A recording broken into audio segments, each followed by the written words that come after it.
რა შემთხვევაში ხდება კონკრეტული ქვეყნის საბანკო სისტემის SWIFT-დან გათიშვა? ეს კითხვა აქტუალური საქართველოს შესახებ ევროპარლამენტში მიღებული მორიგი მძიმე შინაარსის რეზოლუციის შემდეგ გახდა. სწორედ ამ დოკუმენტშია სარეკომენდაციო ხასიათის ჩანაწერი საქართველოს გლობალური საბანკო სისტემიდან ჩახსნის შესახებ. თუმცა მოვლენების მსგავს განვითარებას ეროვნული ბანკი კატეგორიულად გამორიცხავს. ქვეყნის ცენტრალური ბანკი საერთაშორისო საფინანსო ინსტიტუტების დადებით დასკვნებზე აკეთებს აქცენტს და ხაზს უსვამს, რომ ამ დრომდე საქართველოს მხრიდან საერთაშორისო სანქციების დარღვევის არც ერთი ფაქტი არ ფიქსირდება. იდენტურია სპეციალისტების შეფასებებიც. იმის გათვალისწინებით, რომ საქართველო არც ომის ინიციატორია და ქვეყნის საფინანსო სისტემაში არც დაფარული საბანკო ოპერაციები ფიქსირდება, ეკონომისტებს ქართული საბანკო სისტემის SWIFT-დან ჩახსნის მოლოდინი არ აქვთ. თქვენი გადარიცხვა ამერიკიდან, ონლაინ შეკვეთა ლონდონიდან ან თუნდაც უცხოეთიდან გადმორიცხული ფული კავშირშია. იმართება ძირითადად ერთი სისტემით, SWIFT. ეს გლობალური საბანკო ქსელია, რომელიც ქართულ ბანკებს მსოფლიოს ათასობით ფინანსურ ინსტიტუტს უკავშირებს. მის გარეშე თითქმის შეუძლებელია ფულანდი ტრანზაქციების საზღვარგარეთ და პირიქით განხორციელება. სწორედ საქართველოს ამ სისტემიდან გათიშვის რეკომენდაციას ვკითხულობთ რეზოლუციაში, რომელსაც ევროპარლამენტში 490 მომხრე გამოუჩნდა. მალევე ეს საკითხი ქართულ მედია და პოლიტიკურ სივრცეში განხილვის ერთ-ერთ მთავარ თემად იქცა, რამაც მოსახლეობაში ლოგიკურად გააჩინა კითხვები. რატომ და რა შემთხვევაში შეიძლება ქვეყანა SWIFT-ის სისტემას გამოეთიშოს? ეროვნულ ბანკში ამტკიცებენ, რომ ჩანაწერს არანაირი საფუძველი არ გააჩნია და მსგავსი სანქციის დაწესების არც ერთი წინაპირობა არ არსებობს. საფინანსო სისტემა განუხრელად იცავს სანქციათა რეჟიმებს, აღნიშნული პროცესის კონტროლი ხორციელდება ეროვნული ბანკის მხრიდან სისტემატურად, როგორც ადგილზე ინსპექტირებით, ასევე დისტანციური ზედამხედველობის ფორმით და ამ მიმართულებით არაერთი დადებითი შეფასება გვაქვს მიღებული საერთაშორისო პარტნიორებისგან. გარდა ამისა, მაღალი არის ქართული საფინანსო სისტემის შესაბამისობის დონე FATF-ის 40 რეკომენდაციასთან, რომელიც ეხება ფულის გათითრების და ტერორიზმის დაფინანსების აღკვეთას.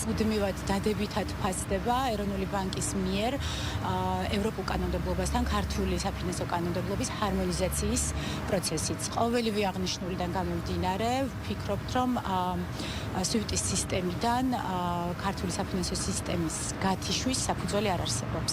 იგივე მოსაზრებას იზიარებენ ბანკების ასოციაციაში. სპეციალისტები განმარტავენ, რომ ქვეყანაში მოქმედი საფინანსო ინსტიტუტები მკაცრად იცავენ როგორც ქვეყნის შიგნით, ასევე მის ფარგლებს გარეთ მოქმედ ყველა აუცილებელ კანონს. შესაბამისად, მათთვისაც გაუგებარია, რა წინაპირობა შეიძლება არსებობდეს იმისათვის, რომ რეზოლუციაში ევროპარლამენტარების ნაწილის მიერ გამოთქმული ეს სურვილი რეალობაში სისრულეში მოვიდეს. ამას წინაპირობები აქვს, რეალურად SWIFT-დან ამა თუ იმ ქვეყნის ჩახსნის საკითხის გადაწყვეტილება და დღის წესრიგში აღსრულების ნაწილი, რეალურად შესრულების ნაწილზე გადასვას წინ უძღვის, შემიძლია გითხრათ, ბევრად უფრო მძიმე გადაწყვეტილებები. აქედან გამომდინარე, კიდევ ერთხელ ვამბობ, რომ დღეის მდგომარეობით ძალიან რთული არის, რომ ვისაუბროთ პირდაპირ SWIFT-ის ჩახსნაზე, ამიტომ ამასთან მიმართებაში, ეს დღის წესრიგში არ დგას. აღნიშნული რეზოლუცია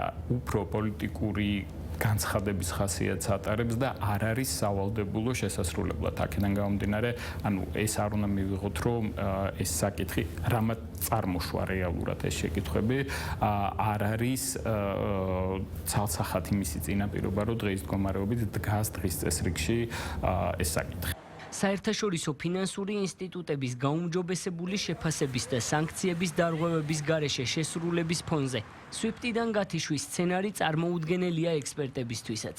მათი მტკიცებით უკვე არსებული პრაქტიკის გათვალისწინებით, მსგავსი ზომების მიღება საომარი მოქმედებების წამოწყების ან გარკვეული დაფარული, ეგრეთ წოდებული შავი ტრანზაქციების არსებობის შემთხვევაში ხდება და ასეთი წინაპირობა საქართველოში არ არსებობს. SWIFT-დან რომელიმე ქვეყნის საბანკო სისტემის გათიშვას შეიძლება რამდენიმე წინაპირობა ჰქონდეს, რის საფუძველზეც აკეთებს ამას თავად SWIFT-ი. ეს შეიძლება იყოს მაგალითად ფინანსური სისტემის გაუმჭვირვალობა. შეიძლება მაგალითად იყოს სამხედრო აგრესია ერთი ქვეყნის მიერ მეორესთან მიმართებაში განხორციელებული, მაგალითად უკრაინაში რუსეთის შეტევის შედეგად რამდენიმე რუსულ დიდ ბანკს SWIFT-დან მოუწია გასვლა. უამრავი საერთაშორისო ორგანიზაცია დასტურებს იმას, რომ საქართველოს საკმაოდ გამჭვირვალეა და არათუ სანქციების გვერდის ავლა კორუფციის კუთხითაც ერთ-ერთი საუკეთესო ქვეყანა ვართ, შესაბამისად მოლოდინი იმისა, რომ გაგვირიცხონ არ უნდა გქონდეს. შეჯამებისთვის უნდა ითქვას, რომ ევროკავშირის რეზოლუციაში SWIFT-ზე გაკეთებული ჩანაწერი